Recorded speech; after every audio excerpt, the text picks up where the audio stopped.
ॐ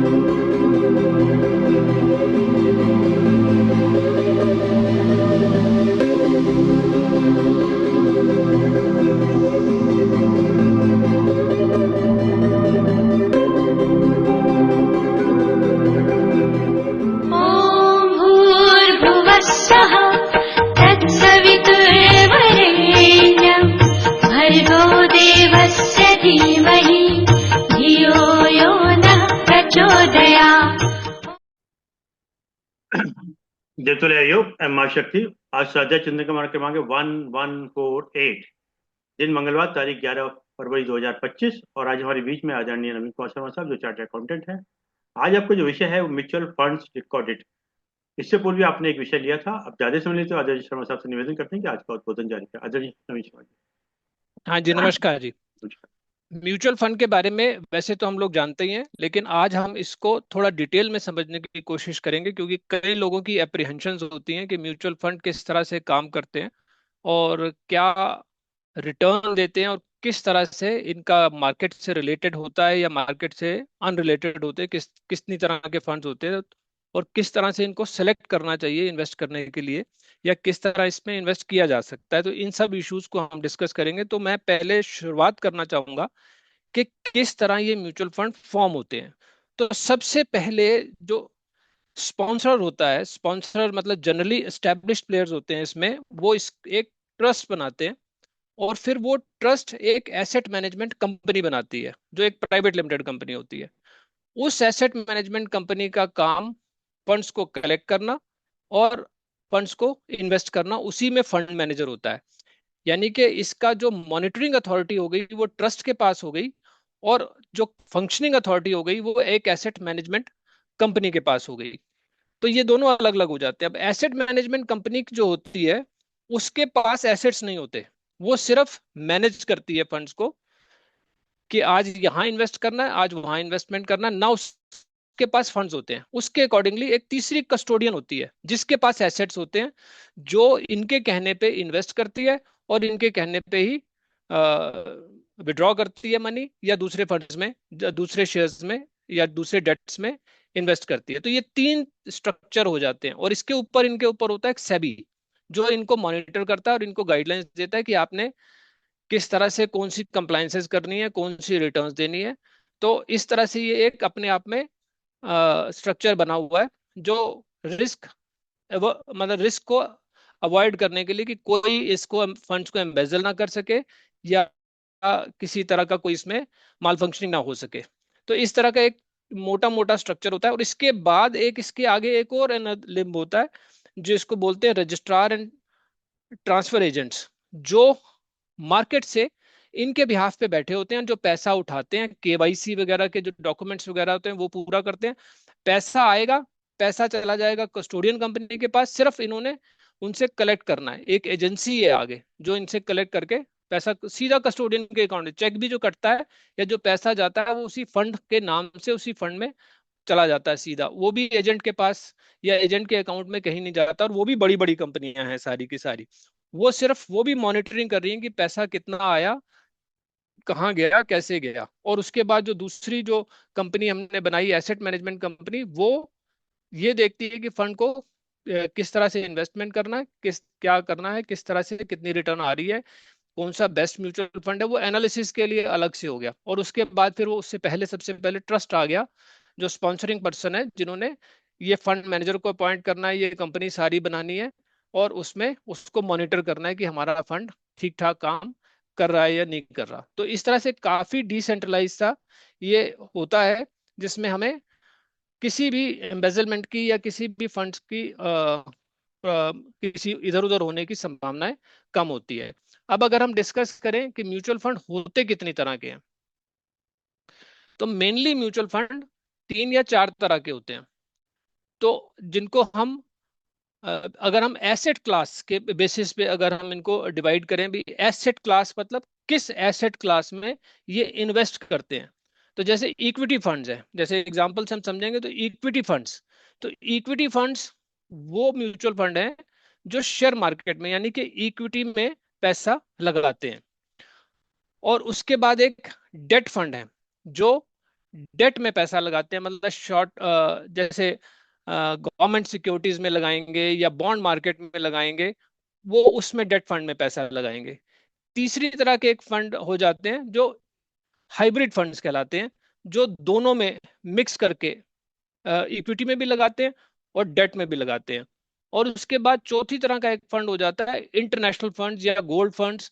इस तरह के फंड्स आ जाते हैं, जो जैसे गोल्ड फंड है तो वो गोल्ड में लगाएगा, इंटरनेशनल फंड है तो बाहर की फॉरेन कंट्रीज की इक्विटी में भी लगाएगा। ये बेस्ड ऑन एसेट क्लास, अगर हम म्यूचुअल फंड की डिस्टिंक्शन करना चाहें कि कितनी तरह के फंड्स होते हैं, तो वो इस तरह के होते हैं। तो पहले बेसिक यही समझना जरूरी है, इक्विटी फंड्स, डेट फंड्स या फिर हाइब्रिड फंड्स।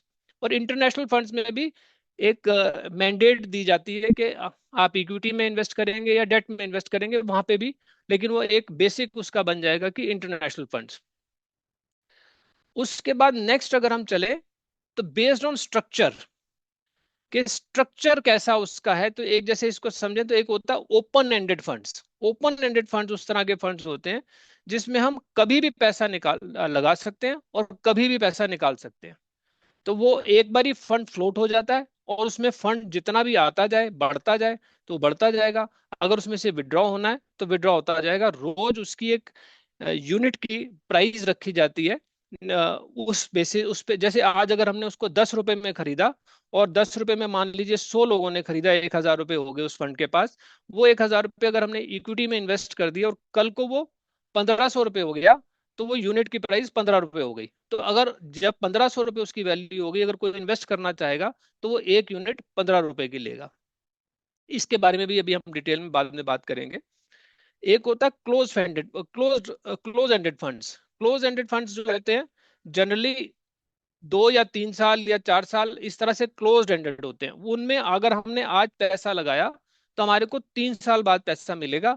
उसमें ना तो बीच में कोई लगा सकता है, ना ही कोई बाद उसमें से निकाल सकता है। इसमें एक फ्लेक्सिबली एक इसके बाद एक होता है, फिर इसके बाद आता है इंटरवल फंड्स। इंटरवल फंड्स में ये क्लोज एंडेड की तरह ही होते हैं, लेकिन इनमें एक टाइम स्पेन के बाद बीच में, मान लीजिए 3 महीने बाद, 5 दिन के लिए खुल जाता है कि जिसने विड्रॉ करना है वो विड्रॉ कर ले, जिसने इसमें डालना है इसमें इन्वेस्ट कर ले। तो इस तरह से ये based on structure open ended funds, closed ended funds और इंटरवल फंड्स हो गए।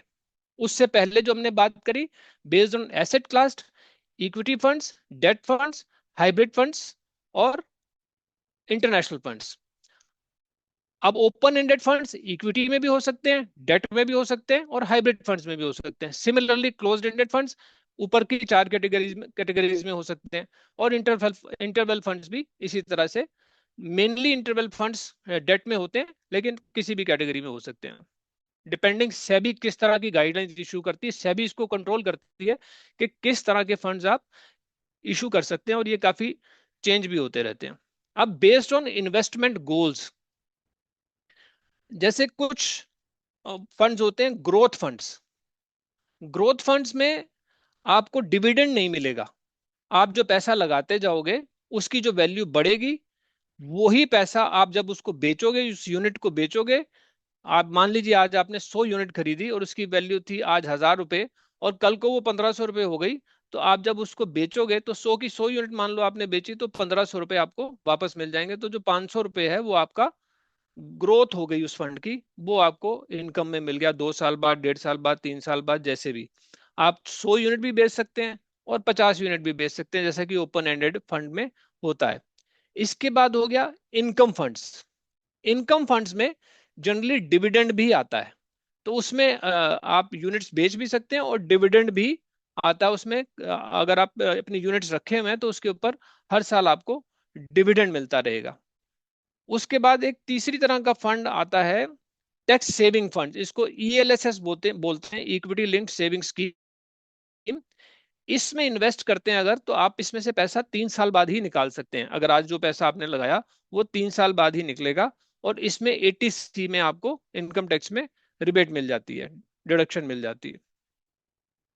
एक ही तरह का ये एक ही फंड है ऐसा जिसमें इनकम टैक्स में डिडक्शन मिलती है 80C में। और ये टैक्स सेविंग फंड जनरली सभी फंड हाउसेस के पास, चाहे वो आईसीआईसीआई का हो, एचडीएफसी का हो या किसी और का हो, जनरली सभी के पास एक टैक्स सेवर फंड होता है। और ये अच्छा रिटर्न भी देता है क्योंकि इसमें पैसा 3 साल तक पड़ा रहता है। फंड मैनेजर के पास काफी लिवरेज होती है इसको इन्वेस्ट करने की, तो वो अच्छा रिटर्न भी जनरली देता है। इसके बाद आते हैं लिक्विड फंड्स। लिक्विड फंड्स बहुत शॉर्ट टर्म के लिए इन्वेस्टमेंट किए जाते हैं। इसमें पैसा इसमें आप आज डालें कल निकाल लें, 3 दिन बाद निकाल लें, 6 दिन बाद निकाल लें। ये एक तरह से करंट अकाउंट की तरह भी बिहेव करता है। कई लोग तो इसमें आप चेक भी इशू कर सकते हैं। इस तरह के भी फंड बना दिए हैं कि अगर आप इसमें पैसा ट्रांसफर कर, जैसे बैंक के तरह बिल्कुल बिहेव करता है कि आप इसमें पैसा ट्रांसफर कर दें और फिर इसमें से आगे आप उसको यूज करते रहे। तो कई कंपनीज जो होती हैं वो इसको यूज कर सकती हैं कि जब उनके पास काफी पैसा कलेक्ट होता है तो उनको उसके बाद यूज करने में अगर 4 दिन, 5 दिन, 10 दिन, 15 दिन है तो वो लिक्विड फंड्स में डाल सकते हैं। तो इस तरह से ये 3 मेनली कैटेगरीज हो गई जिनमें हम जिस तरह से हम इन म्यूचुअल फंड्स को डिवाइड कर सकते हैं कि based on asset class, based on structure और बेस्ड ऑन इन्वेस्टमेंट गोल्स।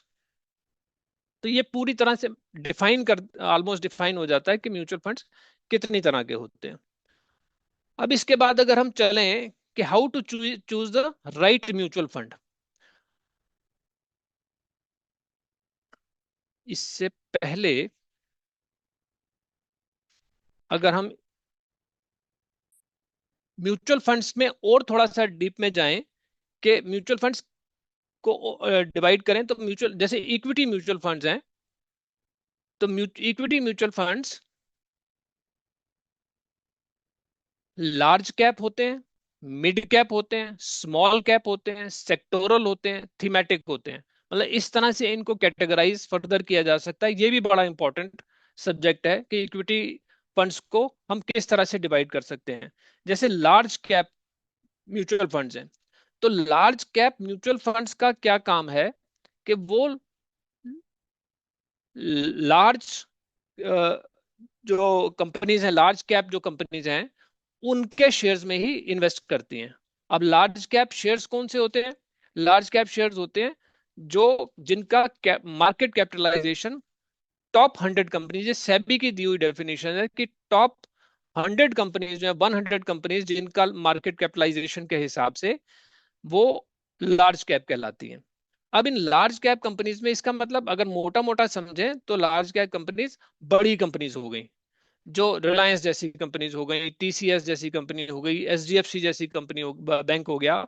तो ये जो है ये लार्ज कैप कंपनीज है। Large cap companies established companies हैं, कई सालों से चल रही हैं, इनके प्रॉफिटेबिलिटी ठीक ठाक आ रही है, रेगुलर आ रही है, इनको कोई किसी तरह का मार्केट में कोई झटका आए या कोई ऐसी कोई चेंजेस हो, मार्केट पॉलिसी का ना, मनी पॉलिसी चेंज हो या कोई गवर्नमेंट की पॉलिसी चेंज हो, उससे कोई ज्यादा फर्क नहीं पड़ता। ये स्टेबल रिटर्न्स दे रही होती हैं, स्टेबल रिटर्न, स्टेबल प्रॉफिट दे रही होती हैं और इनका शेयर मार्केट में स्टेबल रहता है जनरली। तो ये लार्ज रिस्क फ्री एक तरह से रिटर्न होती है। अगर हम भी अपने डायरेक्टली भी शेयर्स में इन्वेस्टमेंट करना चाहें तो हम ये मान के चल सकते हैं कि ये जो लार्ज कैप शेयर्स हैं ये हमें, जैसे हिंदुस्तान यूनिलीवर है, तो वो शेयर आपको अगर आप उसका ग्राफ भी देखेंगे तो ऐसे 45 डिग्री एंगल पे या 60 डिग्री एंगल पे या 35 डिग्री के एंगल पे वो ऐसे लगभग सीधा सीधा कई सालों का ग्राफ देखेंगे तो एक एक लाइन में चलता हुआ नजर आएगा, मामूली गिरावट के साथ ऊपर नीचे होता हुआ वो प्रॉपर चलता रहेगा। तो हम एक स्टेबलाइज्ड रिटर्न उनसे एक्सपेक्ट कर सकते हैं। और इसका मतलब ये हुआ कि इन पे लो और मॉडरेट रिस्क है, रिस्क हमारा कम है। अब लार्ज कैप, स्मॉल कैप या मिड कैप में जब हम डिवाइड करते हैं तो ये इंपॉर्टेंट इसीलिए हो जाता है कि जब हम इसमें इन्वेस्टमेंट करने जाते हैं तो हमें ये देखना पड़ता है कि हमारा रिस्क एपेटाइट क्या है, हमारे गोल्स क्या हैं, उसको हम आगे डिस्कस करेंगे। तो उसके बेसिस पे हम इनको फिर हम मार्केट से शेयर्स को, म्यूचुअल फंड्स को देखेंगे कि हम कौन से म्यूचुअल फंड में इन्वेस्ट करें जिसमें लार्ज कैप में ज्यादा इन्वेस्टेड है या मिड कैप में या स्मॉल कैप में। तो अभी हम सिर्फ लार्ज कैप की बात करें तो लार्ज कैप के ये क्वालिटीज होती हैं। उसके बाद अगर हम आते हैं मिड कैप में, अब मिड कैप नेक्स्ट 150 कंपनीज जो है 101 से 250 तक की जो मार्केट कैपिटलाइजेशन के हिसाब से, मार्केट कैपिटलाइजेशन तो शेयर जो उनकी कैपिटल लिस्टेड शेयर्स में, लिस्टेड कंपनी जो है उसकी जो शेयर की जो जितना उसके शेयर्स लिस्टेड है मार्केट में उसकी जो वैल्यू है उसको कैपिटलाइजेशन, कैपिटलाइज्ड वैल्यू बोलते हैं। तो उसके हिसाब से जो नेक्स्ट 150 शेयर्स हैं, 150 कंपनीज हैं जिनका मार्केट मार्केट कैपिटलाइजेशन नेक्स्ट 150 में आता है, उनको हम मिड कैप बोल देते हैं। अब मिड कैप कंपनीज वो हैं जो साइज में भी थोड़ी छोटी हो जाएंगी। अगर आप समय के हिसाब से भी देखेंगे तो थोड़ा शायद बाद में बनी हो रिलेटिवली, पर ऐसा जरूरी नहीं है। पुरानी कंपनियां भी मिड कैप में आ सकती हैं क्योंकि मार्केट कैपिटलाइजेशन से होना है, उनका मैनेजमेंट कैसा है क्या है, ये सब देखने वाली बातें होती हैं। लेकिन ये ग्रोइंग कंपनीज होती हैं और पोटेंशियल टू ग्रो होती है इनमें। मतलब हमें ये mid mid size mid cap में है, ये कल को लार्ज कैप भी बन सकती है। तो ये और इनका रिस्क जो है थोड़ा मॉडरेट से हाई भी होता है, क्योंकि ये मिड कैप में है, मिड साइज में है, तो ये हो सकता है कि कल को इसका ये उतना अच्छा परफॉर्म ना कर पाए। तो ये क्योंकि ग्रोइंग कंपनी है तो इसका थोड़ा रिस्क इसमें इन्वेस्ट करने में, इसके शेयर्स में थोड़ा सा बढ़ जाता है। और रिटर्न्स इसमें रिलेटिवली हायर होती हैं क्योंकि जो एस्टेब्लिश कंपनी है वो एक लीक पे काम कर रही होती हैं। तो जनरली वो अपनी पॉलिसीज के साथ ज्यादा खिलवाड़ नहीं करती, एक्सपेंशन करती हैं, नए प्रोजेक्ट्स में आती हैं, लेकिन जो उनके प्रोजेक्ट चल रहे हैं वो प्रॉपरली चलते रहते हैं। उनमें वो जनरली ऐसे सेक्टर्स में काम कर रही होती हैं जहां स्टेबल ग्रोथ होती है। लेकिन मिड कैप में कुछ ऐसे सेक्टर्स में भी काम कर रहे होते हैं जहां ग्रोथ की एक्सपेक्टेशन ज्यादा होती है। अब जहां ग्रोथ की एक्सपेक्टेशन ज्यादा होती है वहां पॉलिसी चेंजेस का इफेक्ट भी आ सकता है और कल को रिटर्न एक्सपेक्टेशन से कम भी हो सकती है और नीचे भी जा सकती है। हो सकता है एक्सपेक्ट मार्केट में रिटर्न आए ना उन शेयर्स पे। तो मिड कैप इसलिए थोड़ा सा रिस्की हो जाता है। उसके बाद स्मॉल कैप फंड्स, तो 251 जो टॉप मार्केट कैपिटलाइजेशन के हिसाब से, उसके बियॉन्ड जितनी कंपनीज हैं उनको सेबी ने स्मॉल कैप में बोला है। लेकिन हम इसको अपने हिसाब से भी लार्ज कैप स्मॉल कैप देख सकते हैं, क्योंकि जो क्वालिटीज मैंने बताई लार्ज कैप की या स्मॉल कैप की ना मिड कैप की, उसी के हिसाब से हम अपने हिसाब से भी सोच सकते हैं कि कौन सा स्टेबल रिटर्न दे रहा है शेयर, तो हम उसके हिसाब से उसमें इन्वेस्ट कर सकते हैं। अब स्मॉल कंपनीज जो होती हैं वो जनरली नई कंपनीज होती हैं और ग्रोइंग कंपनीज होती हैं। उसके बारे में हमको हम मार्केट में ज्यादा मैनेजमेंट का के बारे में पता भी नहीं होता। लेकिन इसी में से कुछ कंपनीज बहुत अच्छा ग्रो, क्योंकि जब स्मॉल लेवल पे हैं तो उनकी शेयर की मार्केट वैल्यू भी कम होती है, लेकिन जैसे ही ग्रो करती है ये कंपनी, इसकी प्रॉफिटेबिलिटी अच्छी आती है, तो ये जब इसका प्रॉफिटेबिलिटी ज्यादा अच्छी आती है तो लोगों की नजरों में ये आता है, तो ये रिटर्न भी बहुत अच्छा देता है। लेकिन चांसेस इसके नीचे जाने के भी ज्यादा होते हैं, क्योंकि इसके मैनेजमेंट के बारे में और इसके पास्ट परफॉर्मेंस के बारे में या इसके प्रोडक्ट के बारे में कई बार ज्यादा नॉलेज नहीं होता। और ये कंपनियां जो नई आती हैं, जैसे स्टार्टअप की बात करें, तो वो रिस्क लेते हैं काफी नई टेक्नोलॉजी पे, नए प्रोडक्ट्स पे। तो वो अगर मार्केट उसको रिस्पॉन्स नहीं करती कल को अच्छे से, तो ये कंपनियां उतना अच्छा परफॉर्म नहीं भी करती। तो इसलिए ये रिस्क इनका जो है वेरी हाई की तरफ हो जाता है और हाईली वोलेटाइल भी हो जाती है। छोटी सी बात पे इनका शेयर नीचे भी गिर जाता है, क्योंकि मार्केट फोर्सेस को ये ज्यादा रिएक्ट करती हैं। जैसे ही कुछ ऐसी कोई अच्छी न्यूज आएगी तो शेयर बढ़ भी जाएगा, और अगर खराब न्यूज आएगी तो घट भी जाएगा बड़ी जल्दी से। तो ये इस तरह से इसमें चलता है। तो मेन जो हुआ, लार्ज कैप, मिड कैप और स्मॉल कैप, ये बड़ा इंपॉर्टेंट फैक्टर है इसमें। इसके बाद अगर हम आए डेट फंड में, तो डेट फंड के जो टाइप्स हैं वो काफी अ, बड़ी उसमें डिस्टिंक्शन है इसमें। तो डेट फंड्स जो होते क्या है कि ये invest primarily in fixed income instruments में इन्वेस्ट करते हैं। इनमें रिस्क जो है वो ऑलमोस्ट ना के बराबर होता है डेट फंड्स में, लेकिन रिटर्न जो है काफी कम हो जाती है। इक्विटी में, शेयर मार्केट में जैसे जैसे शेयर बढ़ेगा वो आपके फंड में रिफ्लेक्ट करेगी उसकी वैल्यू। लेकिन डेट फंड में ऐसा कुछ नहीं होता। डेट फंड में जैसे मान लीजिए गवर्नमेंट सिक्योरिटीज में अगर हमने इन्वेस्ट किया, तो गवर्नमेंट सिक्योरिटीज होगी 6%, 7%, 8%, जो भी बॉन्ड्स या सिक्योरिटी होगी जिसमें हमने इन्वेस्ट किया है, उसी की वो रिटर्न जनरली 10-10 साल की सिक्योरिटीज होती हैं या 15-15 साल की सिक्योरिटीज होती है, तो हमारी रिटर्न उसके आसपास ही वेरी होती करती है। अब आप इसमें पूछ सकते हैं कि ये फिक्स्ड ही क्यों नहीं होती रिटर्न, जब उसने सिक्योरिटीज में ही इन्वेस्ट करना है तो वो फिक्स्ड रिटर्न की सिक्योरिटीज होती हैं जनरली। तो ये सिक्योरिटीज मार्केट में ट्रेड भी होती हैं। जो 6% की सिक्योरिटीज हैं, 8% की सिक्योरिटीज हैं, मार्केट में कुछ डिस्काउंटेड रेट पे या अप्रिशिएटिव रेट पे बिकती भी हैं, तो वो रिटर्न भी हमारे उसमें रिफ्लेक्ट कर जाता है। अब ये जो डेट फंड है ये जनरली स्टेबल रिटर्न आती है, जैसे मैंने बताया भी 6-7%, 8% जो भी होगा स्टेबल होगा और लो रिस्क है इन कंपैरिजन टू इक्विटी, और प्रेडिक्टेबल रिटर्न है। तो अगर कोई रिस्क ना लेना चाहे तो वो डेट फंड की तरफ जा सकता है। अब डेट फंड में जैसे अभी पहले हमने देखा था कि एक लिक्विड फंड है, तो लिक्विड फंड जो है इसमें सबसे पहले अगर स्टार्ट करें इसकी डिस्टिंक्शन की, तो सबसे पहला एक होता है लिक्विड फंड जो बहुत शॉर्ट स्पेन के लिए जिसमें आप इन्वेस्टमेंट कर सकते हैं। जैसे मैं बता रहा था भी 91 डेज तक के जो फंड्स हैं जिसमें आप 91 डेज तक भी इन्वेस्ट कर सकते हैं, वो शॉर्ट टर्म, जिसको हम लिक्विड फंड कह सकते हैं। इसमें आपने आज डाला, 10 दिन बाद निकाल लिया, 5 दिन बाद निकाल दिया, और इसमें भी आपको 5 से 7% तक का रिटर्न आ जाता है। अब 5 से 7% का रिटर्न आ जाता है तो ये सेविंग से अच्छे हो जाते हैं। तो इसलिए कुछ कंपनीज जो जैसे करंट अकाउंट में पैसा पड़ा हुआ है, अगर इसमें ट्रांसफर कर देती है, उनको लगता है कि 15 दिन या 20 दिन मैंने इस पैसे को यूज नहीं करना, तो उसको 15 दिन में भी, कई लोगों के करोड़ों रुपए कई बार पड़े होते हैं बड़ी बड़ी कंपनीज के, कहीं कलेक्शन आनी है और कलेक्शन आने के बाद वो आगे सप्लायर्स को 15 दिन 20 दिन बाद देनी है, तो वो पैसे उस पर काफी बड़ा अमाउंट रिटर्न का आ सकता है। तो ये लिक्विड फंड वहां पे काम आते हैं, और ये जनरली लिक्विड फंड जो होते हैं ट्रेजरी बिल्स में या कमर्शियल पेपर्स में या certificate CD certificate of deposits में, उस तरह के उसमें इन्वेस्ट करते हैं, ताकि ये भी फटाफट लिक्विडेट करना चाहें तो ये कर लेंगे। ट्रेजरी मार्केट में, मनी मार्केट में ट्रेजरी बिल्स को बेच दिया। और ये बेस्ट किन के काम आते हैं जनरली, जिन भाई parking surplus cash better than saving account में, या करंट अकाउंट में पड़ा या सेविंग में पड़ा, तो उससे बेटर है हम लिक्विड फंड में डाल दें। उसके बाद लिक्विड फंड के बाद नेक्स्ट डेट फंड जो आते हैं वो अल्ट्रा शॉर्ट ड्यूरेशन फंड्स।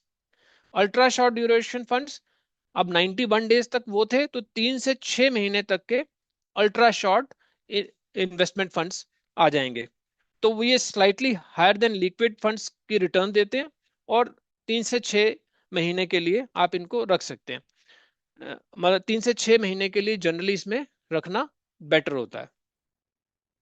अगर आपका हॉराइजन जो है 3 से 6 महीने का, अब आपको लगता है कि मेरे को 3 3 महीने की एफडी करानी है, 6 महीने की एफडी करानी है, या इतने दिन के बाद मुझे पैसे की जरूरत पड़ेगी, तो आप उससे better ultra short duration funds में पैसा डाल सकते हैं।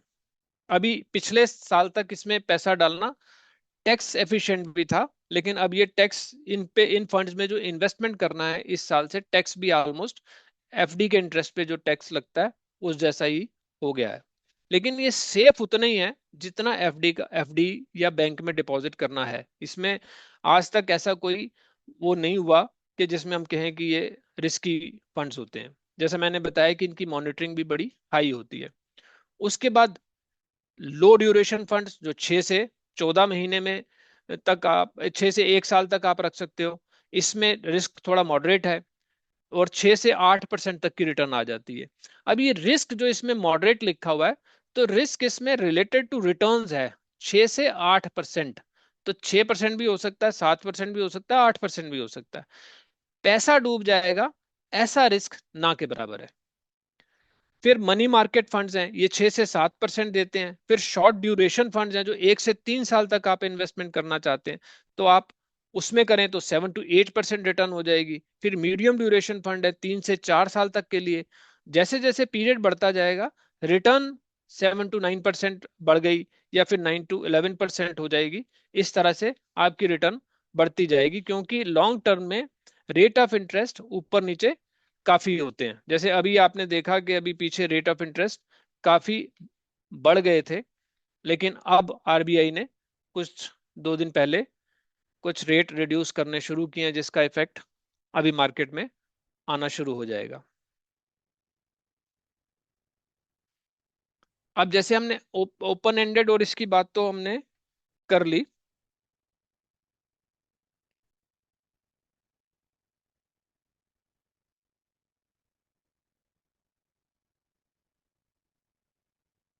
अब इसमें बात आती है कि हम अपने फंड्स को सेलेक्ट कैसे करें। हमने इतने तरह के फंड्स की बात कर ली, डेट और इक्विटी, मेनली डेट और इक्विटी में हम अगर डिस्टिंक्शन करें, मेन डिस्टिंक्शन इसी में है डेट और इक्विटी में। तो अगर हम रिस्क लेना चाहते हैं अपनी इन्वेस्टमेंट के ऊपर तो हम डेट ना इक्विटी वाले फंड्स की तरफ जाएंगे।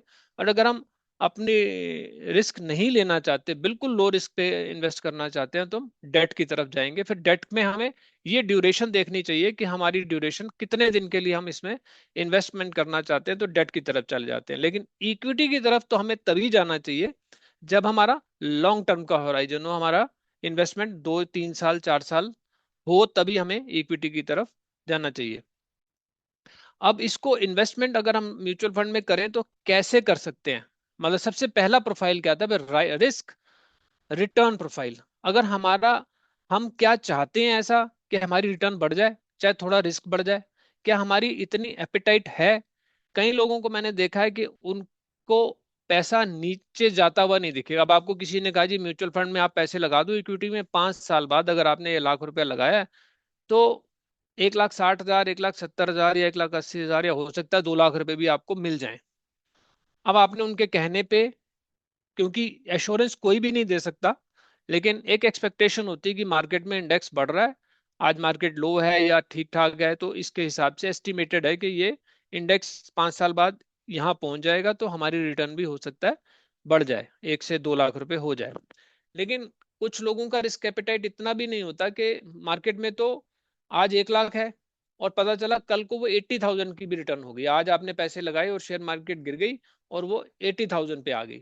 लेकिन उससे घबराने की जरूरत नहीं होती, क्योंकि मार्केट तो ऊपर नीचे चलती रहती है। लेकिन क्या हम उस रिस्क एपेटाइट को हम रिस्क को समझते हैं कि ऐसा होता है, और क्या हम अपने पैसे को नीचे जाता हुआ देख सकते हैं? तो ये देखने वाली बात है कि हम रिस्क के साथ, रिटर्न के साथ कितना रिस्क ले सकते हैं या नहीं ले सकते। अपने नेचर को हम सब समझते हैं, तो उसके अकॉर्डिंगली ही हम इन्वेस्टमेंट करते हैं या करना चाहिए।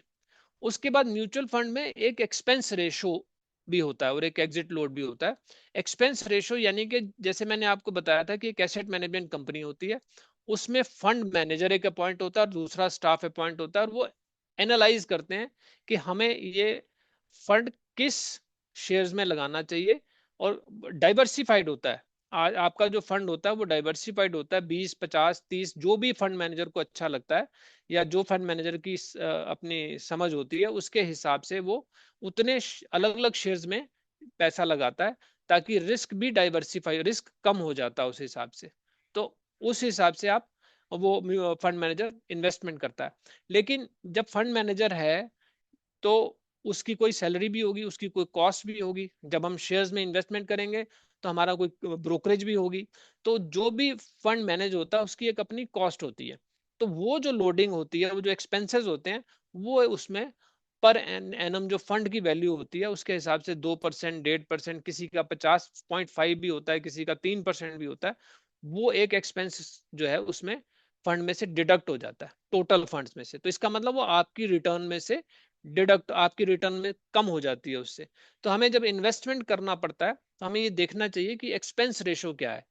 लेकिन एक्सपेंस रेशो अगर किसी की ज्यादा भी हो लेकिन उसका फंड मैनेजर अच्छा परफॉर्म करने वाला है, तो हमें फिर इसमें बैलेंस बिठाना पड़ता है। हमने देखना पड़ता है कि अच्छा फंड मैनेजर तो अच्छा है लेकिन उसने 3% ही लगा अपनी एक्सपेंस रेशो रख ली, तो इसका मतलब हमारे तो अगर 12% रिटर्न आ रहा है तो 9% पे आ गया। तो जो एक्सपेंस जिसका कम हो और जो फंड मैनेजर अच्छा हो, ये सब चीजें बैलेंस बनाना पड़ता है। एक होता है एग्जिट लोड। पहले एक एंट्री लोड भी होता था, अब वो खत्म हो गया, तो एग्जिट लोड पे आ गया कि अगर आप म्यूचुअल फंड से विड्रॉ करेंगे पैसा तो आपके ऊपर एक एग्जिट लोड लग जाएगा। तो कुछ म्यूचुअल फंड्स ने ऐसा रखा हुआ है कि 6 महीने से पहले निकालेंगे या 1 साल के बाद निकालेंगे या 2 साल, 1 से 2 साल के बीच में निकालेंगे, तो एग्जिट लोड वेरी करता है। तो वो एग्जिट लोड आपको देखना पड़ेगा आप कितने पीरियड के लिए इन्वेस्ट कर रहे हैं। तो कुछ में ऐसा है कि अगर आप बियॉन्ड 3 साल जाते हैं तो एग्जिट लोड लगेगा ही नहीं आपको। तो इस तरह ये एक्सपेंस रेशो और एग्जिट लोड को भी ध्यान में रखने की जरूरत है। उसके बाद फंड का परफॉर्मेंस, पास्ट परफॉर्मेंस कैसा है। हालांकि जो पास्ट परफॉर्मेंस होता है, मैं करता हूं आपको एक सेमिनार में, फंड परफॉर्मेंस जो है, जो पास्ट परफॉर्मेंस है उसके ऊपर डिपेंड करता है कि पिछले सालों में इसने क्या रिटर्न दी है, मतलब फंड का जो पास्ट परफॉर्मेंस रहा है। लेकिन जो पास्ट परफॉर्मेंस है वो जरूरी नहीं है कि वो पैसा परफॉर्मेंस आगे भी देगा। इसलिए ये सारे फैक्टर्स देखने इंपॉर्टेंट हो जाते हैं कि फंड मैनेजर, कई बार फंड मैनेजर भी बड़ा इंपॉर्टेंट है कि ये इस फंड मैनेजर का परफॉर्मेंस या ट्रैक रिकॉर्ड इसका बहुत अच्छा है, इसने ये वाला फंड मैनेज किया या दूसरा फंड मैनेज किया तो इसने बड़ा अच्छा रिटर्न वहां पे दिया था। तो वो फंड मैनेजर का भी हमें ट्रैक रिकॉर्ड चेक करना पड़ता है, और फंड परफॉर्मेंस जो पास्ट है वही देख सकते हैं। आगे के लिए बहुत सारी रेशोज और बहुत सारे और एनालिसिस के तरीके हैं, लेकिन वो बहुत डिटेल्ड हैं। लेकिन अगर हम अदरवाइज देखें तो ये 5-6 फैक्टर्स हैं। रिस्क रिटर्न प्रोफाइल अपना देखें, एक्सपेंस रेशो और एग्जिट लोड देखें, फंड का परफॉर्मेंस देखें। अब फंड का जो परफॉर्मेंस है हम 2-3 फैक्टर से देख सकते हैं। एक CAGR होता है, कंपाउंडेड एनुअल ग्रोथ रेट, एक होता है XIRR, और एक बेंचमार्क कंपैरिजंस। इसके बारे में हम अभी आगे डिस्कस करते हैं अगर समय मिला तो। इस CAGR वैसे तो कंपाउंडेड एनुअल ग्रोथ रेट है, भी एनुअली इसने हमें कितना रिटर्न निकाल के दिया। तो अगर पिछले सालों में 12% या 13% का दे रहा है या 14% का दे रहा है तो हम मानेंगे कि अच्छा दे रहा है, या 6%, 8%। तो कहीं इक्विटी के फंड्स भी कहीं 12% दे रहे होते हैं तो कहीं 6% दे रहे होते हैं। तो हमें ये देखना पड़ता है कि हम कौन से फंड के साथ जाएं। फिर फंड मैनेजर का ट्रैक रिकॉर्ड हो गया, और एसेट अंडर मैनेजमेंट मतलब साइज क्या है। कई बार बड़ा साइज जो है अच्छा परफॉर्म कर रहा होता है तो उसका साइज भी मैटर करता है, क्योंकि वो उतना ही लिवरेज मार्केट में ले सकता है कि किस शेयर्स में लगाना है। ब्रोकर जो है उसको कितना उससे कमीशन लेगा या क्या करेगा, तो उसकी पावर बढ़ जाती है। तो एसेट अंडर मैनेजमेंट। एक और है कि NAV वर्सेस मार्केट प्राइस, ये रेलेवेंट नहीं होता। कि कई बार लोगों को म्यूचुअल फंड में ये कहा जाता है कि देखो जी ये तो 10 रुपए की वैल्यू है, आप 10 रुपए पे ले लो। वो म्यूचुअल फंड तो 100 रुपए पे मिल रहा है या 15 रुपए पे मिल रहा है या 16 रुपए पे मिल रहा है। ये म्यूचुअल फंड में रेलेवेंट नहीं होता, क्योंकि जब आप पैसा लगा रहे हैं, जो पैसा आज आप लगाएंगे, जैसा मैंने पहले बताया म्यूचुअल फंड में कि अगर शुरू में लोगों ने इन्वेस्ट किया, म्यूचुअल फंड जब शुरू हुआ तो 1000 रुपए मान लीजिए उसके पास इकट्ठे हुए, उसने 1000 रुपए शेयर मार्केट में लगा दिए, वो 1500 रुपए हो गए। अब जो मार्केट तो रोज ऊपर नीचे जा रही है, आप जब फैसला करते हैं मार्केट में एंटर करने का तो आप उसी हिसाब से शेयर्स लेते हैं। जिसने आज से 10 साल पहले लगाए वो उस टाइम के हिसाब से आज वैल्यू हो गई होगी उसकी, लेकिन आज जब आप इन्वेस्ट करेंगे तो आज से आगे वैल्यू हो जाएगी। तो आप जब उस जैसे म्यूचुअल फंड में मैंने कहा कि 1000 रुपए 1500 रुपए हो गए, तो आज अगर मैं उसी म्यूचुअल फंड में एंटर करना चाहता हूं तो मैं 15 रुपए में एंटर करूंगा, यानी कि मेरी NAV 15 रुपए हो गई। तो इसका मतलब ये नहीं है कि वो 10 रुपए वाला शेयर अब मैं 15 रुपए में ले रहा हूं। अब तो मेरे 15 रुपए आज शेयर मार्केट में इन्वेस्ट होंगे, मतलब फंड मैनेजर के पास जो पैसा आज 15 रुपए पे आ रहा है वो भी तो शेयर मार्केट में लगा रहा है, और मेरा रिटर्न उस 15 रुपए के ऊपर आएगा। तो इसलिए ये NAV और मार्केट प्राइस का रेलेवेंस नहीं है। आप जो फंड अच्छा काम कर रहा हो, चाहे वो और पुराना है और पुराना पास्ट परफॉर्मेंस उसका अच्छा है, ट्रैक रिकॉर्ड अच्छा है, तो हमारे लिए और अच्छा है। तो जो भी यूनिट प्राइस आज होगी वो तो सिर्फ बाकियों के कंपैरिजन के लिए है कि उन सबका पैसा इतना लगा हुआ, 15 रुपए के हिसाब से लगा हुआ, तो मेरे को भी उनके बराबर जाके बैठना है तो 15 रुपए के हिसाब से पैसा लगाना पड़ेगा। तो ये हुआ कि हम राइट म्यूचुअल फंड सेलेक्ट करने के लिए जो कुछ पैरामीटर्स हम सेलेक्ट कर सकते हैं वो इसमें आ जाते हैं। अब अगर हम इसके टैक्सेशन की बात करें कि म्यूचुअल फंड को टैक्स कैसे लगता है, तो अभी इसके जो टैक्स हैं, टैक्सेशन का जो इनका तरीका है वो पिछले ही साल में चेंज हुआ है। अगर हम इसको FD के इंटरेस्ट से कंपेयर करें तो FD का इंटरेस्ट, जो भी आप इंटरेस्ट अर्न करते हैं वो सारा इंटरेस्ट आपके स्लैब रेट के हिसाब से चलता है। जैसे मान लीजिए आपका जो भी इंटरेस्ट आएगा, अगर आप 30% के स्लैब में आते हैं तो उसके ऊपर 30% टैक्स लग जाएगा। अगर आप 20% के स्लैब में आते हैं तो 20% टैक्स लग जाएगा।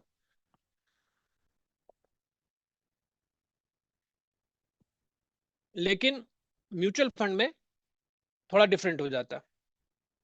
जैसे अगर हम इसमें बात करें इक्विटी रिलेटेड म्यूचुअल फंड्स में, तो इक्विटी रिलेटेड म्यूचुअल फंड में टैक्सेशन का अलग तरीका है, डेट रिलेटेड म्यूचुअल फंड्स में अलग तरीका है, और हाइब्रिड में, जिसमें हाइब्रिड म्यूचुअल फंड जिसमें डेट में भी इन्वेस्टमेंट होती है इक्विटी में भी होती है, उसमें 65% से अगर ऊपर पैसा लगा हुआ है तो उसको हम इक्विटी ट्रीट करते हैं, और अगर अदरवाइज वो डेट फंड की तरह ट्रीट होता है टैक्सेशन में।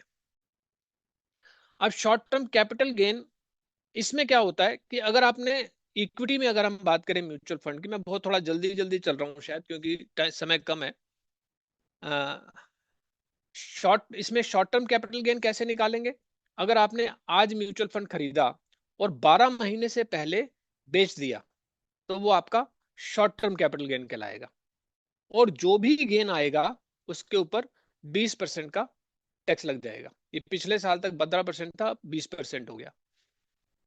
यानी कि अगर आपने 1 लाख रुपया आज लगाया और 12 महीने से पहले, 12 महीने पूरे भी होने पे भी निकाल दिया, 12वें में मतलब आज ही पूरे 12 महीने हो रहे हैं तब भी निकाल दिया, तब भी शॉर्ट टर्म कैपिटल गेन ही कहलाएगा। तो 12 महीने या उससे लेस में अगर आपने इसको बेच दिया तो आपका जो कैपिटल गेन है वो शॉर्ट टर्म कैपिटल गेन कहलाएगा। तो एग्जांपल मैं ले रहा था कि 1 लाख रुपए अगर आपने इन्वेस्ट किए और 1,20,000 रुपए हो गए, तो 20,000 के ऊपर 20% यानी कि 4,000 रुपए आपका टैक्स लग जाएगा शॉर्ट टर्म कैपिटल गेन।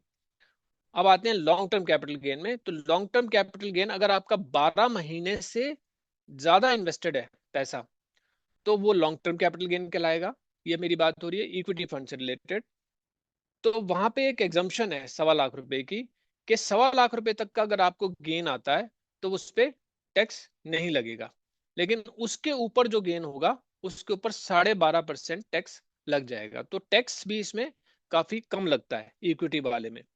तो इसका एक एग्जांपल हम लेते हैं समझने के लिए कि आपने 5 लाख रुपए इन्वेस्ट किए और आपको 8.5 लाख रुपए 2 साल बाद मिले, 12 महीने से ज्यादा यानी कि आपका रहा, तो ये लॉन्ग टर्म कैपिटल गेन हो गया। और आपको लॉन्ग टर्म कैपिटल गेन कितना हुआ? 8.5 लाख रुपए आपको मिले, 5 लाख रुपए आपके इन्वेस्टेड थे, तो 3.5 लाख रुपए का कैपिटल गेन हुआ। अब टैक्स एग्जम्प्ट जो एक 1.25 लाख रुपए तक, 1,25,000 रुपए तक का आपका टैक्स नहीं लगता, वो इसमें से लेस हो जाएगा और बैलेंस बचा 2,25,000 रुपए। इसके ऊपर 12.5% टैक्स यानी कि 28,125 रुपए टैक्स लग जाएगा। यानी कि 3.5 लाख रुपए का आपको प्रॉफिट हुआ और आपको टैक्स लगा 28,125 रुपए का। इसके बाद अगर हम देखें तो डेट वाले म्यूचुअल फंड्स, तो डेट वाले म्यूचुअल फंड्स में अब होल्डिंग पीरियड जो है वो एक तरह से खत्म हो गया। पहले उसमें भी शॉर्ट टर्म और लॉन्ग टर्म कैपिटल गेन होता था, लेकिन अब उसमें जो भी इनकम आएगी वो आपको एफडी के इंटरेस्ट की तरह आपके स्लैब रेट के में जुड़ जाएगी, उसमें वहां पे आपको उसी हिसाब से टैक्स लग जाएगा। अच्छा, एक हमने जो बात करी थी म्यूचुअल फंड्स की, एक ग्रोथ ओरिएंटेड फंड्स की बात करी थी, एक इनकम रिलेटेड फंड्स की बात करी थी। तो मैंने आपको बोला था कि इनकम रिलेटेड फंड्स में आपको डिविडेंड आता है तो आप डिविडेंड ले सकते हैं। तो वो डिविडेंड भी आपको टैक्सेबल होता है आपके स्लैब रेट पे। जैसे अगर आप 30% के स्लैब में है तो वो डिविडेंड आपका उसमें आपकी इनकम में उतना ही टैक्स हो जाएगा, उसमें कोई रिड्यूस्ड टैक्स नहीं लगता।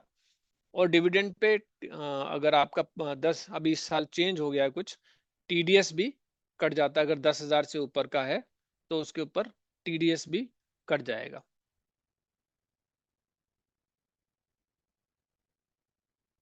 इसके बाद जो है अगर हम देखें तो म्यूचुअल फंड में एक जो सबसे बड़ा, सबसे इंटरेस्टिंग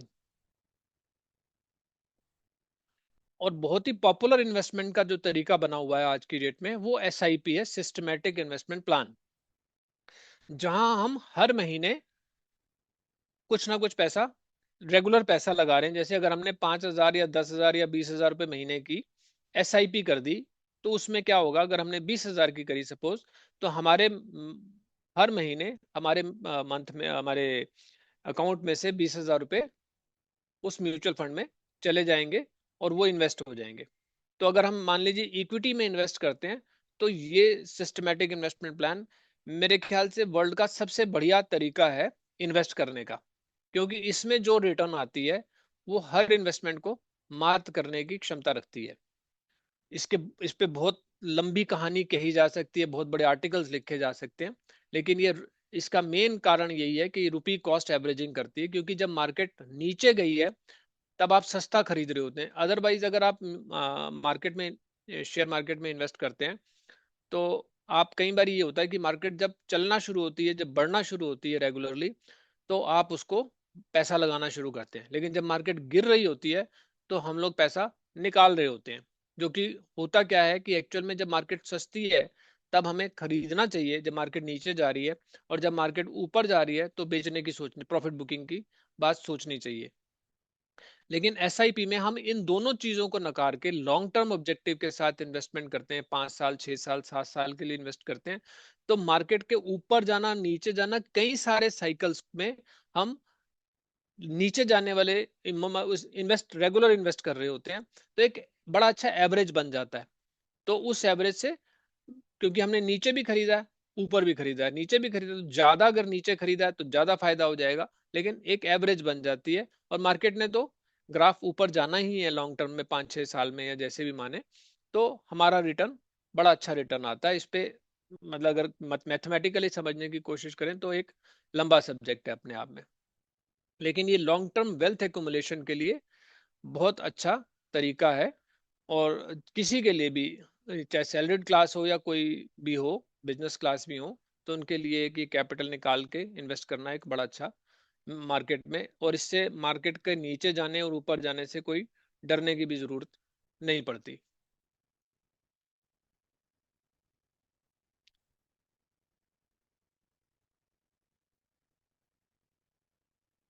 अब मार्केट में इसमें रिस्क क्या है इसमें?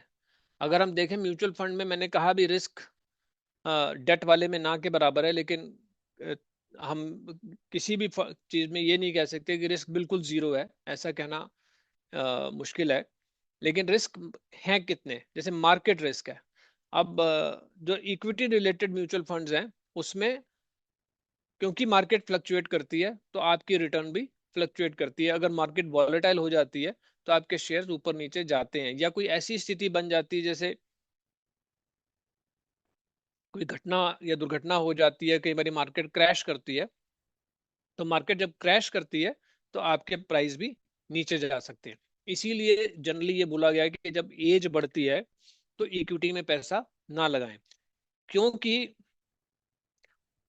हालांकि इसके भी कई पहलू बनते हैं कि अगर आपने पैसा, आपको यूटिलाइज ही नहीं करना, अब आपने पैसा अगली जनरेशन को देके जाना है, तो आप उसमें इन्वेस्ट करें, मार्केट नीचे भी गिर गई तो कल को 2 साल 3 साल बाद तो मार्केट फिर रिकवर कर जाती है, तो पैसे फिर वापस आ जाते हैं। ये पेशेंस का एक गेम है इसमें, कि अगर हमारी पेशेंस है तो हम आराम से बैठे रहें, मार्केट आगे फिर वापस आएगी तो हमारी जो नीचे गया है वैल्यू, वो ऊपर आ जाती है।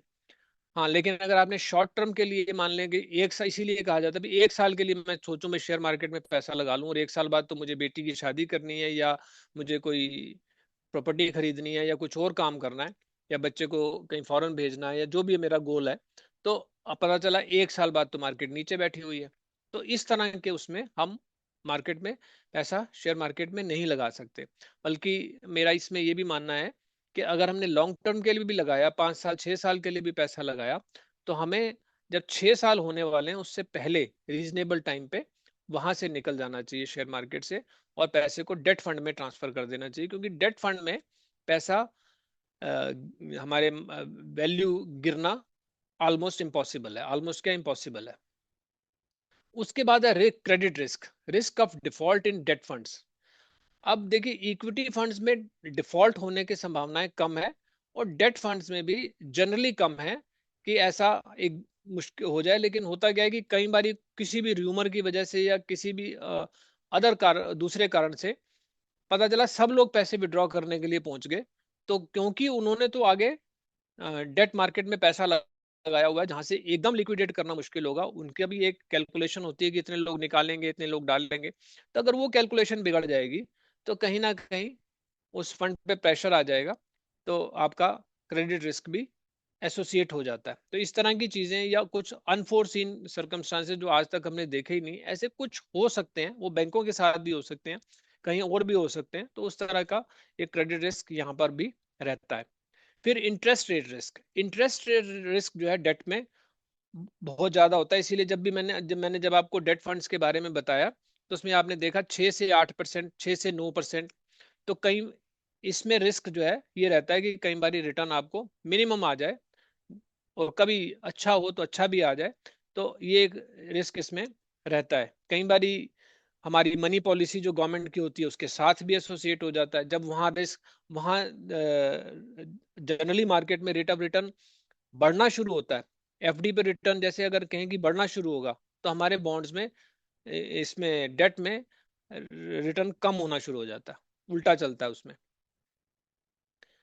चौथा है लिक्विडिटी रिस्क इसमें, कि अगर हम पैसा मार्केट से रिडीम करने जाएं, तो जैसे मैंने ऊपर क्रेडिट रिस्क में बताया कि कई बार ये है कि हमें पैसा शायद मुश्किल हो जाए रिडीम करना। हालांकि ऐसा आज तक हुआ नहीं है, क्योंकि ये सब बड़े कंट्रोल होते हैं, और जब तक हिंदुस्तान की गवर्नमेंट चल रही है, ये इन सब चीजों की प्रॉब्लम आने वाली नहीं है। अब आप अपने रिस्क को कम से कम कैसे करें, कम कैसे करें, तो उसके दो तीन तरीके हैं। एक तो डाइवर्सिफिकेशन है, कि आप इक्विटी में भी इन्वेस्टमेंट करें, तो दो तीन फंड में, बहुत ज्यादा फंड्स में भी इन्वेस्ट नहीं करना चाहिए। बहुत ज्यादा इन्वेस्टमेंट में, फंड्स में करने से भी आपकी इन्वेस्टमेंट डाउन हो जाएगी, नीचे आ जाएगी, क्योंकि पता चला दो इन्वेस्ट फंड्स ने, तीन फंड्स ने अच्छा परफॉर्म किया और बाकी सात फंड्स ने खराब कर दिया। तो तीन या चार फंड्स या पांच फंड्स, डिपेंडिंग के आपके आपके कितना इन्वेस्टेड है, तो आप उसको एनालाइज भी प्रॉपरली कर सकते हैं। उसका प्रॉपरली एनालाइज करके आप उसमें डाइवर्सिफाई कर सकते हैं। और इक्विटी में भी जब आपने डाला, तो फंड्स में भी डाइवर्सिफाई किया, और फिर टाइप ऑफ म्यूचुअल फंड्स में भी, लार्ज कैप, मिड कैप, या कोई सेक्टोरल फंड्स, उसमें उस हिसाब से डाल सकते हैं। और एसेट एलोकेशन की स्ट्रेटजी भी देख सकते हैं कि क्या है, किस तरह की है। और अपने फंड को लगातार मॉनिटर करना बड़ा इंपॉर्टेंट है। ये नहीं कि इन्वेस्ट कर दिया और उसके बाद हमने मुड़ के देखा ही नहीं कि पैसे हमने तो लॉन्ग टर्म के हिसाब से लगाए हैं, तो अभी हम 4 साल बाद, 5 साल बाद ही देखेंगे। क्योंकि अगर आप मॉनिटर करते रहते हैं, तो कई बार ये आपको लगता है कि अगर ये फंड परफॉर्म नहीं कर रहा, तो हमें अब इसमें से चेंज करना उचित है या नहीं है। लेकिन इसमें भी एक वो है कि अगर आपने लॉन्ग टर्म, मिड कैप ना, लार्ज कैप, मिड कैप या स्मॉल कैप में इन्वेस्ट किया है, तो स्मॉल कैप जो है आपने इन्वेस्ट किया, तो स्मॉल कैप कई बारी काफी देर बाद रिटर्न देता है, 3-4 साल बाद रिटर्न देता है। तो आपने पैसा लगाया, हो सकता है आपका पैसा उसमें पड़ा रहे और आपका रिटर्न आए ही ना, लेकिन 3-4 साल बाद जब रिटर्न आए तो एकदम 4 गुना हो जाए, ऐसा पॉसिबल है।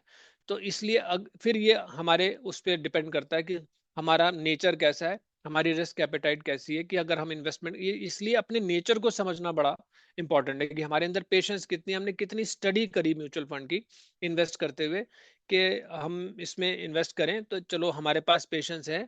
हमने स्मॉल कैप में किया, हमने रिस्क ज्यादा ले लिया, और हम इसमें रिटर्न एक्सपेक्ट करें 3-4 साल बाद, दो हो सकता है 2 साल बाद भी आ जाए, 3 साल बाद भी आ जाए, एक रीजनेबल रिटर्न भी आ जाए, पहले आ जाए फिर बाद में अच्छी रिटर्न आ जाए, और हो सकता है रिटर्न आ ही ना। लेकिन अगर आपने उस म्यूचुअल फंड को प्रॉपरली अच्छे से स्टडी किया है, उसके ब्रूशर्स को अच्छे से पढ़ा है, तो आपको पता चलेगा कि उसने कहाँ, कौन सी कंपनी में, किस टाइप की कंपनीज में इन्वेस्ट किया है, और इनका समय शायद 3-4 साल बाद आएगा, या ये छोटी कंपनियां हैं, ये ग्रो कर रही हैं, अभी इनिशियल स्टेज पे हैं, तो ये आगे चल के बड़ी बनेगी। तो इसी तरह से लोग वेल्थ क्रिएट करते हैं, जो करते हैं कि शेयर्स में भी डायरेक्टली करना है, तो उसी तरह से किया जा सकता है।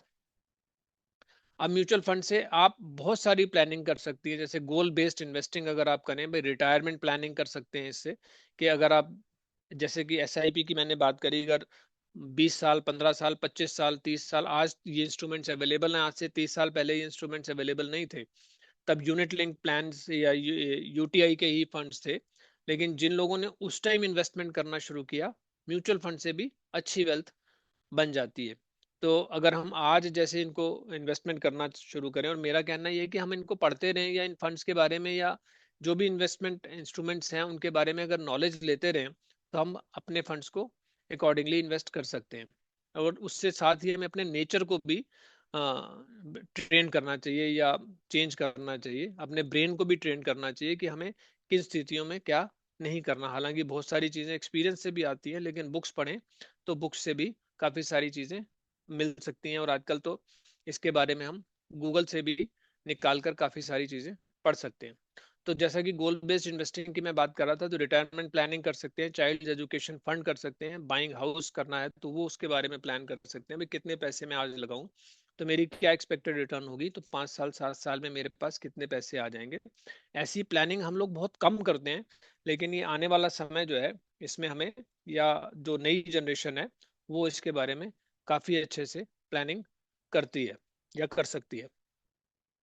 एसेट एलोकेशन मॉडल, कि आप 60% इक्विटी में लगा रहे हैं, 30% डेट में लगा रहे हैं, 10% गोल्ड में लगा रहे हैं, तो इस तरह से भी आप गोल्ड में जो इन्वेस्टमेंट है, अगर आप गोल्ड के बॉन्ड्स में फंड्स में इन्वेस्ट करते हैं, तो जो, अगर आप अदरवाइज गोल्ड की ज्वेलरी ले लेते हैं तो उसमें जो कई तरह की प्रॉब्लम्स हैं, उसमें मेकिंग चार्जेस हैं, उसमें गोल्ड में क्या मिक्स किया, कितने कैरेट का है, कैसे है, क्या रेट वो लगा रहा है, तो वो सारी चीजों से आप बच जाते हैं। इसमें आपने इन्वेस्ट किया, जो आज का गोल्ड का रेट है, एक वो रहेगा जरूर, जो एग्जिट लोड या उसकी जो मैनेजमेंट की जो फी है, उसके अलावा वो तो बहुत नॉमिनल हो जाती है जब इसमें हम उसमें करते हैं। तो गोल्ड के बॉन्ड्स में अगर हम इन्वेस्टमेंट करते हैं तो गोल्ड लेने की बजाय हमारे लिए ये ज्यादा बेनिफिशियल हो सकता है। तो 60% इक्विटी, 30% डेट, मतलब इस तरह से एसेट एलोकेशन से भी हम अपने पोर्टफोलियो को बैलेंस कर सकते हैं, अपना रिस्क कम या ज्यादा कर सकते हैं। 60% इक्विटी का मतलब हमने रिस्क ज्यादा लिया हुआ है, लेकिन जैसे जैसे एज ज्यादा होती है,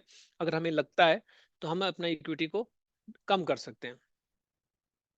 लेकिन ये समय के साथ चीजें बदल रही हैं, साइंस बदल रही है, लोगों की सोच बदल रही है, तो उसके अकॉर्डिंगली, जैसे मैंने पहले कहा कि ओल्ड एज में इक्विटी में नहीं लगाना, लेकिन अगर आपने अपने माइंड को ट्रेन कर लिया, तो मैं ऐसे लोगों को भी जानता हूँ जो क्लोज टू 70 है लेकिन फुल्ली इन्वेस्टेड है इक्विटी में ही है। तो अगर आप एफडी की रिटर्न से एसआईपी की रिटर्न को कंपेयर करें, तो वो आप करके देख सकते हैं, एसआईपी की रिटर्न बेटर आएगी। उसके अलावा कुछ मिथ्स हैं म्यूचुअल फंड्स को लेके, कि mutual funds are only for experts.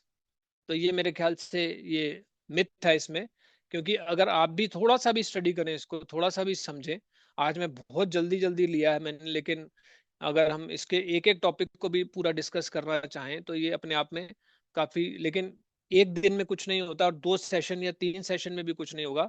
आप जब अपने आप इस पे पढ़ना शुरू करेंगे, अपने आप इससे रिलेटेड मटेरियल को निकालेंगे और कुछ थोड़े बहुत पैसे इन्वेस्ट करना शुरू करेंगे, अगर किसी ने म्यूचुअल फंड में नहीं किया हुआ, तो आपको ज्यादा नॉलेज आएगा।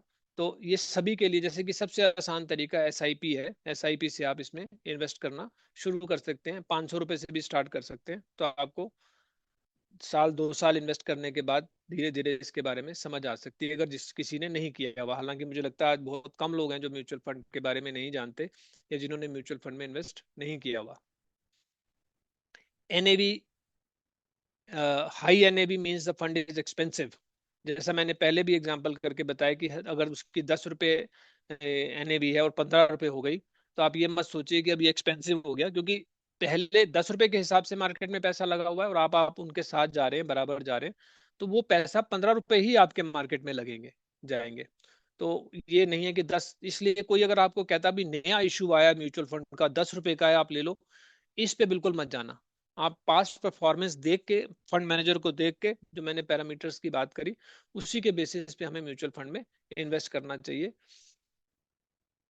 और past performance guarantees future return, ऐसा नहीं है। जैसे मैंने कहा कि हम जब मैं पैरामीटर्स की बात कर रहा था सिलेक्शन ऑफ म्यूचुअल फंड की, तो उसमें जो पास्ट परफॉर्मेंस है वो देखना चाहिए, लेकिन अगर बहुत लॉन्ग टर्म है, 5 साल 6 साल, तो लेकिन पिछले ही साल में अच्छा रिटर्न आया है, तो जरूरी नहीं है कि वो अगले साल में इन्वेस्टमेंट उसका भी अच्छा ही रिटर्न आएगा, क्योंकि बहुत सारे फैक्टर्स पे डिपेंड करता है, जैसे large cap, small cap, mid cap, और और शेयर मार्केट से रिलेटेड चीजों पर। तो हमें म्यूचुअल फंड के जब इन्वेस्टमेंट करना है तो उसके बारे में पढ़ें, इनके ब्रूशर्स भी होते हैं, वो कहाँ इन्वेस्ट करना चाह रहा है, कौन से टाइप के फंड्स में इन्वेस्ट कर रहा है, कैसे कर रहा है, कौन सा फंड मैनेजर है, उसका कितना नाम है, उनके भी प्रोफाइल्स हमें आजकल इंटरनेट पे मिल जाते हैं, तो उनके बारे में भी हम जान सकते हैं कि कौन सा फंड मैनेजर अच्छा काम कर रहा है या किसने पहले अच्छा काम किया है।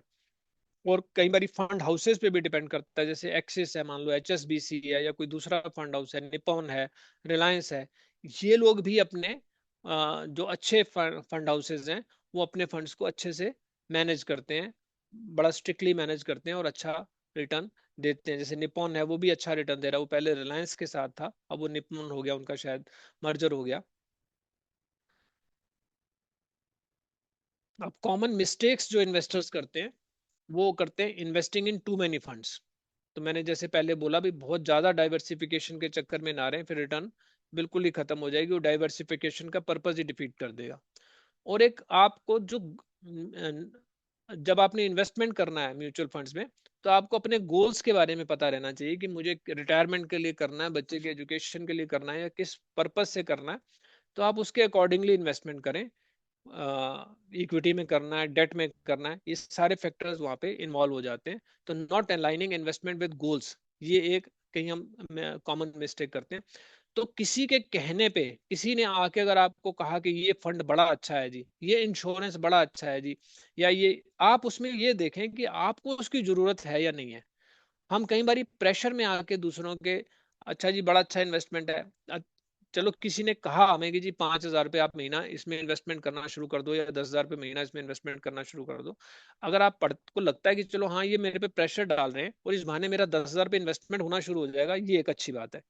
लेकिन जिस फंड में या जहां जा रहे हो, तो फिर उसके बारे में आप स्टडी करो और उसके बारे में उससे क्वेश्चन पूछो, और उसके बाद अगर आपको अच्छा लगता है तो आप फंड में इन्वेस्टमेंट करो। उनके प्रेशर में आप 10,000 रुपये इन्वेस्ट तो कर दो, लेकिन फिर फंड अपना सिलेक्ट कर लो, या उनको बोलो कि हमें इसके बारे में बताओ। जितना आप उसका 1 घंटा, 2 घंटे, 3 घंटे लोगे, 2 सीटिंग लोगे, 3 सीटिंग लोगे इन्वेस्ट करने से पहले, अच्छा जी मैं कर तो दूंगा, लेकिन मुझे इसके बारे में पूरा समझाओ पहले, क्या है, क्यों ये अच्छा रिटर्न देगा। अगर कल कोई रिटर्न अच्छा नहीं देगा तो मैं आपको पकड़ूं, कैसे करोगे, क्या करोगे, ऐसे बहुत सारी चीजें आप उन पे प्रेशर डालो वो वापस, तो वो आपको 4 चीजें बताएंगे, तो फिर आप चाहे इन्वेस्ट करो उसमें जाके। हो सकता है मेरी बातें कुछ लोगों के लिए चाइल्डिश सी हूँ, लेकिन मुझे लगता है यंग एज में बच्चों के लिए ये बड़ी इंपॉर्टेंट है। और मैंने देखा है कि इस तरह की गलतियां होते हुए, या जितना मैंने देखा है। Reacting emotionally to market fluctuations, ये मैंने पहले भी कहा कि मार्केट अगर गिरने लगे तो आप ये मत सोचो कि ये अब तो मार्केट गई, क्रैश हो गई, तो मेरे पैसे तो डूब गए।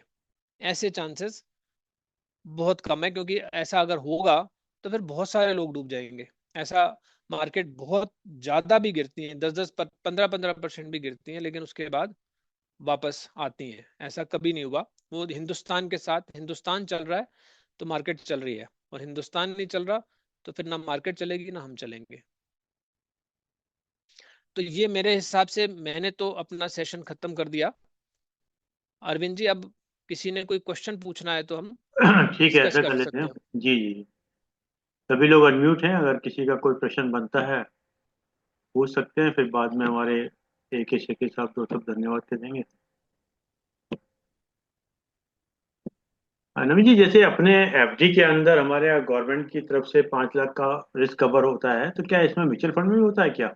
नहीं नहीं, इसमें नहीं होता। हम्म। लेकिन जो equity linked unit linked insurance plan होते हैं, हम्म। उसमें इंश्योरेंस होता है, लेकिन उसमें फिर वही होता है कि जितना पैसा आपने लगाया उसमें से कुछ हिस्सा इंश्योरेंस में चला जाता है, वो आपका एक्सपेंस हो जाता है। हम्म। अच्छा, ये जो डेब्ट फंड होता है अपना, और ये जो म्यूचुअल फंड होते हैं, इसको कैसे डिसाइड करना है? जैसे आपने लार्ज मिड स्मॉल, ये तो समझ में आ गया, डेब्ट फंड कौन से होते हैं मतलब? डेट फंड जो होते हैं वो आपको एक तरह से जैसे एफडी की तरह इंटरेस्ट आता है, उतनी 6-8% का रिटर्न देंगे। इक्विटी में रिटर्न मार्केट से रिलेटेड होता है, जनरली 8, 10, 12, 14% भी, 15% भी जा सकता है। मतलब बहुत ज्यादा एक्सपेक्ट ना करें तो ज्यादा बेटर है, होने को 18 भी जाता है, कभी किसी साल में 35 भी चला जाता है। लेकिन मार्केट जब नीचे गिरती है तो रिटर्न नीचे भी चला जाता है। डेट फंड वो फंड होते हैं, जैसे इक्विटी फंड वो फंड है जो शेयर मार्केट में सीधा सीधा पैसा लगा रहे हैं। डेट फंड वो फंड है जो बॉन्ड में पैसा लगा रहे हैं, या गवर्नमेंट सिक्योरिटीज में पैसा लगा रहे हैं, ये कौन कौन से हो या गए डेब्ट मनी फंड? मार्केट में, जैसे मनी डेब्ट फंड मार्केट में पैसा। बाई नेम, कौन डेट कौन से? नेम क्या, नाम नाम क्या है? कई सारे हैं, एचडीएफसी के डेट फंड, या इनकम फंड, इस तरह से करके कई सारे फंड होंगे। मतलब इसमें जो आप गूगल पे इनकम टैक्स की ढूंढो। जो कैलकुलेशन होगी वो 3 इयर्स हो गई जाके डेब्ट फंड में? वो जो है, जो भी रिटर्न आएगी वो आपके टैक्स स्लैब के हिसाब से टैक्सेबल होगी। नहीं, ड्यूरेशन कितना होगा? वो तो short term long term 1 year हो गया, और डेब्ट फंड में डेट फंड में शॉर्ट टर्म लॉन्ग टर्म खत्म हो गया। खत्म हो गया ना? हाँ जी, हाँ जी। जो पहले 3 साल का तो पीरियड था ना डेब्ट फंड में। हाँ, वो सब अब खत्म हो गया इस साल से। चलिए साहब, कोई और किसी का प्रश्न पूछ सकते हैं? हम्म, तो वैसे एक आपने प्रश्न बहुत सही कहा कि हमको सेलेक्टेड फंड में ही रखना चाहिए। ऐसा ना होना चाहिए कि काफी रख लिए तो उसमें कई बार जो उसका प्रोफाइल के अंदर, पर इतना होना चाहिए जैसा कि अपने पास मिड कैप भी हो, लार्ज भी हो, उसमें का स्मॉल कैप भी हो, मतलब एक डिफरेंट तो होना चाहिए हाँ ना। हाँ, अब आपने ज्यादा रिस्क लेना है तो आप स्मॉल कैप में, मतलब इक्विटी की सिर्फ बात करें तो पहले तो आपने रिस्क लेना है, नहीं लेना। तो अगर आपने रिस्क लेना है तो आप इक्विटी की तरफ चले गए। अब इक्विटी में अगर आपने ज्यादा रिस्क लेना है और ज्यादा रिटर्न की अपेक्षा रखते हैं तो आप फिर स्मॉल कैप में ज्यादा इन्वेस्ट करेंगे। फिर अगर मॉडरेट में जाना है तो मीडियम में हो गया, मिड कैप में चले गए। और अगर आप एक सामान्य रिटर्न लेना चाहते हैं और अपना रिस्क नहीं लेना चाहते कैपिटल को लेके तो फिर लार्ज कैप में चले गए। जैसे मेरे को एक हिंदुस्तान यूनिलीवर का शेयर याद आता है, उसमें अगर आपने पैसा लगा दिया तो आपको हो सकता है 8% की, 7% की रिटर्न या 8.5% की रिटर्न रेगुलर आती रहे, लेकिन वो कई साल तक आती रहेगी। और हो सकता है बीच में थोड़ी बहुत बढ़ भी जाए। वो ब्लू चिप शेयर है, लेकिन वो नीचे गिर जाएगा ये चांसेस कम है। आज से 5 साल, 7 साल, 8 साल बाद जाके समय चेंज हो, बदलाव आए और कंपनियां आ जाएं तो हो सकता है नीचे गिर जाए, लेकिन अदरवाइज वो बड़ी अच्छी रिटर्न देगा। एक आप डेट फंड की बात कर लेते ना, जैसे अभी मैंने हम्म। देखा Aditya Birla sun life medium term plan fund है। हम्म। इसकी रेटिंग 5 स्टार है और ये 11.1% का रिटर्न दे रहा है, दिया इसने पिछले 1 साल में। और इसका रिस्क मॉडरेटली हाई है, मॉडरेट से थोड़ा ज्यादा है। फिर इसी तरह एक HDFC का रेगुलर सेविंग फंड है, तो अगर आप ये डेट फंड डालोगे ना उसमें निकला, उसमें वो 6.3% दे रहा है। एक ICICI का, उसने 4.8% का रिटर्न दिया है। तो ऐसे वेरी करता है इनका रिटर्न इसमें, लेकिन इसी के आसपास रहेगा। अच्छा, जैसे ये लार्ज कैप की अगर हमें लिस्ट देखनी है तो वो कैसे मिलेगी हमको? कौन कौन सी कंपनी लार्ज कैप में है, ये कहाँ गूगल मिल जाएंगी? हाँ, वो उसमें भी जाके निकल जाएगी। मैंने बताया ना, जिसका मार्केट कैपिटलाइजेशन टॉप 100 कंपनीज वो लार्ज वो कैप है। तो वो गूगल मिल जाएगा अगर कोई देखना चाहता है तो, वो मतलब। बिल्कुल, हाँ बिल्कुल मिल जाएगा। सेबी की साइट से मिल जाएगा, गूगल से मिल जाएगा, बड़े मजे से मिलेगा। चलिए ऋषि साहब, आप ही कुछ पूछ लीजिए, आप तो एक्सपर्ट हैं इनके सब चीजों के। हाँ, नहीं, वो क्लियर है, मुझे तो बिल्कुल क्लियर है, इसमें कोई डाउट नहीं। जो उन्होंने कहा बिल्कुल सही है। उसमें एक ही आ रहा है ना, जब फंस के मार्केट गिरती है तो बिकॉज हमने तो अपने वेल्थ मैनेजर रखे हुए हैं, हम्म तो हम्म। जब मार्केट गिरी है तो अपने वेल्थ में और इन्वेस्ट कर दो। आपने जो आपको जो अच्छे रिटर्न दे रहे हैं फंड, उसमें अब एक लमसम और 5 लाख और डाल दो, 10 लाख और डाल दो। और हाँ जब जी। वो मार्केट गिरती है तो ऋषि साहब पैसा ही नहीं होता लोगों पे।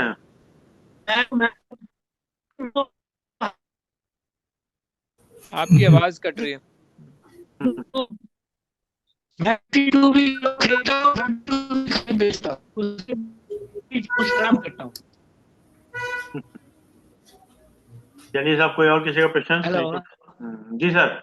मैंने कहा मैं 52 वीक लो खरीदता हूँ और 52 वीक आई बेचता हूँ, उसके बीच आराम करता हूँ। हाँ, ये स्ट्रेटजीज हैं, बहुत बढ़िया स्ट्रेटजी है। हाँ, और बढ़िया रिटर्न दे रहे हैं, आपका कोई इसमें डाउट आपका है ही नहीं। कजारिया सिरमिस तो 52 पे लीव है, कम पे है। हाँ, तो खरीदो, बिल्कुल खरीदना बेस्ट है। पर आपको 52 वीक लो कैसे पता चलता है? वो तो आता है ना, जो मेरे वॉच लिस्ट है, आप अच्छा, शेयर मार्केट, हाँ, वो तो लिखा होता है, उसको अच्छा, आता रहता है ना। मतलब जो पहले 52 वीक का लो है उस पे जब भी आएगा हाँ दोबारा तो आप खरीद लेते हो। हाँ, मनी मार्केट पे आता है ना, 52 भी लोग और हाई दोनों आते हैं। हाँ हाँ, वो तो ठीक है। हाँ हाँ, उसी पे जैसे अब फर्ज के एक्सिस बैंक का जियो लो पे आया फाइनेंशियल है। है और वो सारा खरीद लो, रिलायंस सारा खरीद लो, हम्म। कोई रोक ही नहीं सकता आपको। रिटर्न वेट करनी है बस आपने 2-4 साल। हाँ, बिल्कुल बिल्कुल। चलिए साहब, शेखरी साहब धन्यवाद दीजिएगा नवीन जी का। सर्वप्रथम धन्यवाद आदरणीय अरविंद शर्मा जी का, आपने मुझे अवसर दिया सीए नवीन कुमार शर्मा जी का धन्यवाद करने के लिए। आज सीए नवीन कुमार शर्मा जी ने बहुत ही अच्छे तरीके से म्यूचुअल फंड कैसे फॉर्म करते हैं और अलग अलग तरह के फंड म्यूचुअल फंड बताया, जबकि मालूम नहीं था कि म्यूचुअल फंड इतने प्रकार के होते हैं। हर म्यूचुअल फंड एक स्पेशलाइज फंड आपने डिटरमिन किया है। साहब, आपने एक मल्टी एसेट नहीं बताया, उसमें 3-4 इकट्ठे हो जाते हैं। मल्टी एसेट बहुत अच्छा चल रहा है उसका। हाँ जी, तो बहुत अच्छे तरीके से मतलब म्यूचुअल फंड की जानकारी हमारे को दी, और जो चाहते भी थे हम, आज के उद्बोधन के लिए श्री नवीन कुमार शर्मा जी का बहुत बहुत दिल से आभार और धन्यवाद। Thank you ji, thank you, मुझे भी बड़ा मजा आया, मेरा भी ज्ञान वर्धन हुआ। चलिए साहब, बहुत बहुत धन्यवाद आदरणीय केसरी साहब, बहुत बहुत थैंक यू जी, धन्यवाद थैंक यू, थैंक यू नवीन जी। शर्मा साहब, आपने समय निकाल समय दिया, और जूम के लोगों का विशेष रूप से धन्यवाद कि आपने समय निकाल दिया। और जैसे कि एक विचार के साथ और 3 बार ओम के साथ अपनी बात समाप्त करते हैं। आज का विचार फिर से बहुत छोटा, बड़ा माइक्रो लेवल का है, बड़ा ध्यान देने वाला है। और देखिए बीएन चौधरी साहब भी आ गए कुछ विचार को सुनने के लिए। आज का विचार बहुत छोटा सा है। जब जब आपके खास लोग दूर होने लगे, जब जब आपके खास लोग दूर होने लगे, तो समझ लीजिए उनकी जरूरतें पूरी हो चुकी हैं। अत्यंत सुंदर, अत्यंत सुंदर। बहुत बढ़िया, बहुत बढ़िया जब जब सर। खास लोग आपके दूर होने लगे, तो समझ लीजिए उनकी जरूरतें पूरी हो चुकी हैं। जी जी जी, चलिए बहुत आइए खूबसूरत। आइए 3 बार ओम का उच्चारण करते हैं।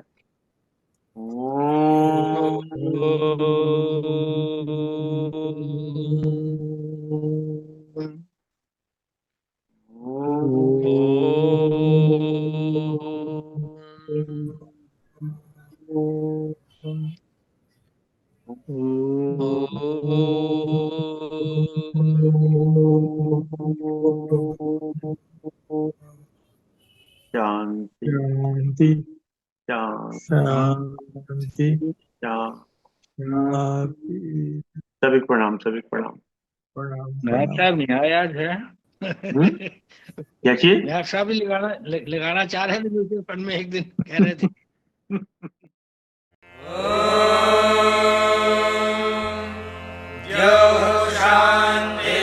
शान्तिरन्तरिक्षं शान्तिः पृथिवी शान्तिरापः शान्तिरोषधयः